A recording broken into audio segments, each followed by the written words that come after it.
Coming up on 5 Minute News. Families of Sandy Hook victims settle for $73 million with gunmaker. Trudeau invokes emergency powers in attempt to end blockade. And Prince Andrew to settle sexual abuse lawsuit with Virginia Giuffre. It's Wednesday, February 16. I'm Anthony Davis.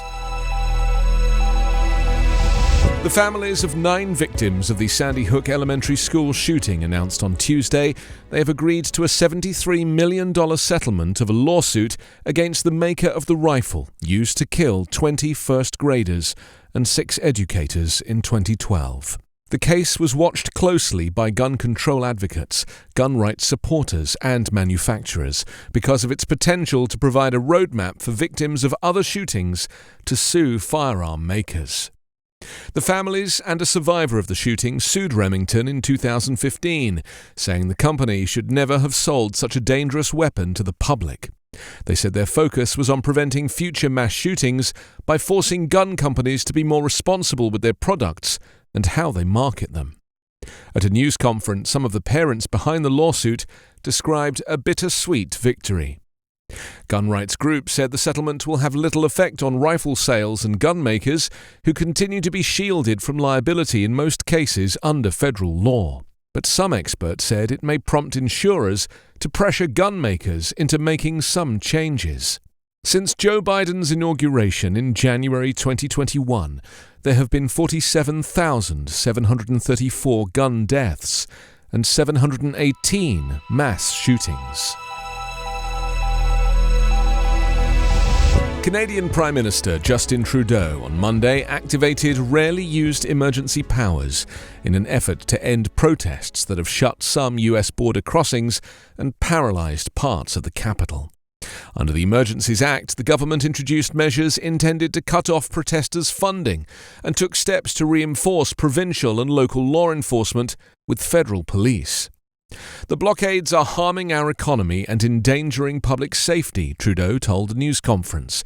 We cannot and will not allow illegal and dangerous activities to continue.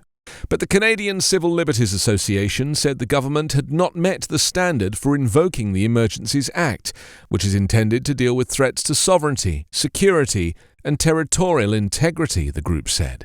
The Freedom Convoy protests, started by Canadian truckers opposing a COVID-19 vaccinate or quarantine mandate for cross-border drivers, have drawn people opposed to Trudeau's policies on everything from pandemic restrictions to a carbon tax. Copycat trucker protests have also sprung up in Israel, France, Australia, and New Zealand.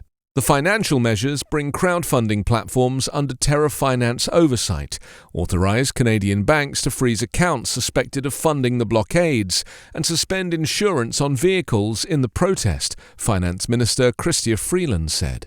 Canadian authorities have said that about half of the funding for the protests has come from US supporters.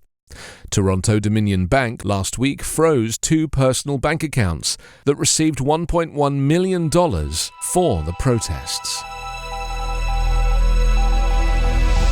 Britain's Prince Andrew has settled a US lawsuit by Virginia Giuffre, accusing him of sexually abusing her when she was a teenager, potentially sparing him further embarrassment in a lurid case that helped precipitate his fall from grace. The settlement, which includes an undisclosed payment, was revealed on Tuesday in a filing in Manhattan Federal Court, where Giuffre had sued the Duke of York last August. The prince did not admit wrongdoing in the settlement. Giuffre's case had focused on Andrew's friendship with the late Jeffrey Epstein, the financier and sex offender, who she said also sexually abused her. The filing said Andrew regrets his past association with Epstein.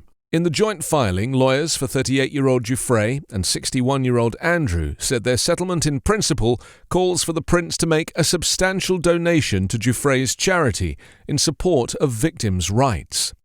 Prince Andrew has never intended to malign Miss Giuffre's character, and he accepts that she has suffered both as an established victim of abuse and as a result of unfair public attacks, the filing said. Andrew has denied accusations that he forced Giuffre, who now lives in Australia, to have sex at age 17 more than 2 decades ago at the London home of Epstein associate Ghislaine Maxwell, Epstein's mansion in Manhattan, and Epstein's private island in the US Virgin Islands.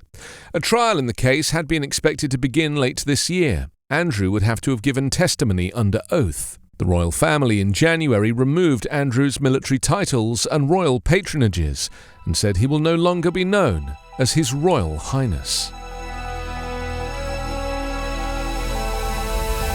You can subscribe to 5 Minute News on YouTube with your preferred podcast app. Ask your smart speaker or enable 5 Minute News as your Amazon Alexa flash briefing skill.